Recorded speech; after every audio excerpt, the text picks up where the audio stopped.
Tere sõbrad! Kuidas suurendada hormeesi igapäevaelus? See, mis mind ei tapa, teeb mind tugevamaks. Nii ütles Friedrich Nietzsche. Hormeetiline stressor ehk hormees ehk eustress on niinimetatud positiivne stress. Kasulik stress tugevdab organismi läbi selle, saate suurendada tervena elatud aastate arvu.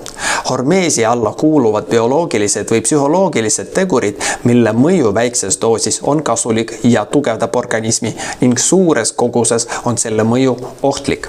Hormeetiliste stressorite näited: füüsiline aktiivsus, päevitamine, külmaveeprotseduurid, taliujumine, energia või kalori tarbimise ajutine piiramine, sealhulgas paastumine, taimede fütokemikaalid.